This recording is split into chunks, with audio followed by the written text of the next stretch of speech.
Today we know about our constitutional rights. There are six constitutional rights. The first one is right to equality, right to freedom, right to exploitation, right to freedom of religions, cultural and educational rights, right to constitutional remedies. These are six constitutional rights. और जो पहला है right to equality, उसमें यह है कि हम सब बराबर हैं, छोटा है ना कोई बड़ा है, ना कोई नीचा है ना कोई ऊंचा है, ना हमारी जात में कोई डिफरेंस है। तो हमारा जो कॉन्स्टिट्यूशन है जो भीमराव अम्बेडकर साहब ने हमें दिया है, तो वो इसीलिए दिया है ताकि हम सब लोग इक्वालिटी मेंटेन कर सके। और जो दूसरा है वो है हमारा राइट टू फ्रीडम।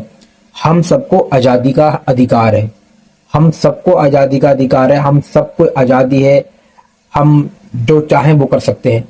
लेकिन अब इसका मतलब ये नहीं है कि हम कुछ अनकॉन्स्टिट्यूशनल काम करें। तो उसके लिए तो देखो हर किसी को ये चीज पता होनी चाहिए कि अनकॉन्स्टिट्यूशनल काम नहीं करना है।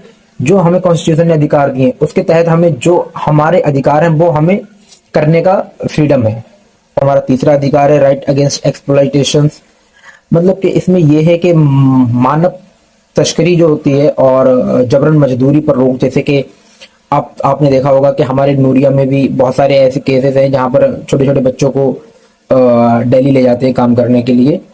तो उसमें ये होता है कि वहाँ जो पुलिस होती है, ठीक है उनका अपना एक घर का मसला है, लेकिन जो पुलिस होती है वो वहां पर बच्चों को पकड़ती है कि आप अभी से ये सब क्यों कर रहे हैं, आपका ये उम्र नहीं है करने की। जो 14 वर्ष से कम उम्र के बच्चे कारखानों या किसी खतरनाक काम में वर्क करते हैं या कहीं पर काम कर रहे हैं, तो उन पर रोक लगाने के लिए ये हमारा जो कॉन्स्टिट्यूशन है ये लाया गया है। और ये आर्टिकल 23 और 24 में इसका वर्णन किया गया है। और जो हमारा चौथा है right to freedom of religion, तो इसमें यह कि हमारे जितने भी हम इस देश में बहुत सारे रिलीजन हैं और हर रिलीजन वाले इंसानों को उनको एक अधिकार दिया गया है कि वो अपने धर्म का प्रचार कर सकें, अपने धर्म के बारे में लोगों को बता सकें और इस तरह से जो भी उनके धर्म की चीजें हैं वो कर सकें।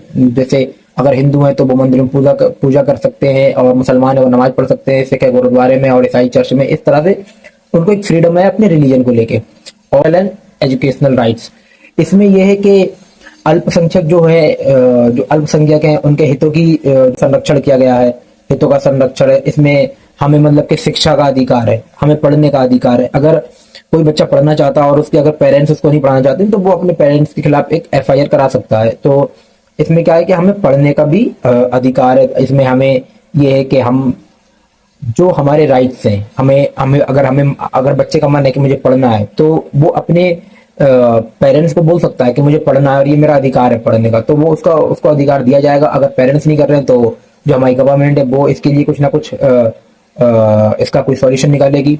ये है हमारा जो फिफ्थ वाला है कल्चरल एंड एजुकेशनल राइट्स। और जो हमारा लास्ट है वो है राइट टू कॉन्स्टिट्यूशनल रेमेडीज। यानी कि इसमें ये है कि अगर हमारे जो मौलिक अधिकार हैं, अगर जो हमारे मौलिक अधिकार है उसमें हमें कोई प्रॉब्लम आ रही तो हम उनको लेकर सुप्रीम कोर्ट जा सकते हैं अपने मौलिक अधिकारों की रक्षा करने के लिए। और जो सुप्रीम कोर्ट है वो हमारे देश का संविधान की आत्मा और हृदय माना जाता है। तो इसके तो जब भी हमें कोई ऐसी प्रॉब्लम आए कि हमारे जो कॉन्स्टिट्यूशनल राइट्स हैं उसमें अगर हमें कोई प्रॉब्लम आ रही तो हम अपने प्रॉब्लम्स को लेकर सुप्रीम कोर्ट जा सकते हैं। और सुप्रीम कोर्ट इस देश की सबसे बड़ी कोर्ट है, तो वहां पर हमारी जो प्रॉब्लम्स हैं वो क्या हो सकती हैं, सारी ठीक हो सकती हैं। तो हमें अगर ऐसी कोई प्रॉब्लम आ रही तो हमें सुप्रीम कोर्ट जाना चाहिए। और ये जो हमारे 6 कॉन्स्टिट्यूशनल राइट्स हैं ये बहुत इंपॉर्टेंट है और हमें इसके बारे में पता होना चाहिए। जिस तरह से आज का हमारा दौर है तो हमें अपने कॉन्स्टिट्यूशन के बारे में पता होना चाहिए, हमें अपने जो हमारे कॉन्स्टिट्यूशनल राइट्स हैं उनके बारे में पता होना चाहिए। तो मैंने सोचा क्यों ना मैं इस पर वीडियो बनाऊं ताकि हम लोगों को ये पता लग सके कि हमारे कॉन्स्टिट्यूशनल राइट्स क्या क्या हैं।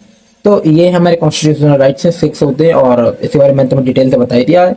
तो होप कि आप सबको समझ में आया होगा और मैं बहुत जल्द अभी कुछ नेक्स्ट वीडियो में भी बताऊंगा। अगर कुछ मुझे ऐसा लगेगा जो इन्फॉर्मेशन अच्छी है और जो बच्चों को देना चाहिए या लोगों को तक पहुंचाना चाहिए, I will do surely. And मैं ये सब करना चाहता हूँ ताकि लोगों को थोड़ा मैं बता सकूं या लोगों को मेरे जरिए से पता लग सके। और अगर इसमें कोई भी गलती हो तो आप मुझे भी बता सकते हैं। ऐसा नहीं है कि मैं बहुत कुछ जानता हूँ, मैं भी कुछ नहीं जानता हूँ, लेकिन जितना मुझे आता है मैं चाहता हूँ कि मैं आपसे शेयर करूँ। शेयर करने से ही एक दूसरे की नॉलेज बढ़ी। अगर आपको कुछ आता हो तो आप मुझे जरूर बताएं, मुझे DM करें, मेरे DM में जाके मुझे मैसेज करें, डायरेक्ट मैसेज करें मुझे, और एक दूसरे को शेयर करते हैं अपनी इन्फॉर्मेशन, अपनी नॉलेज। Thank you.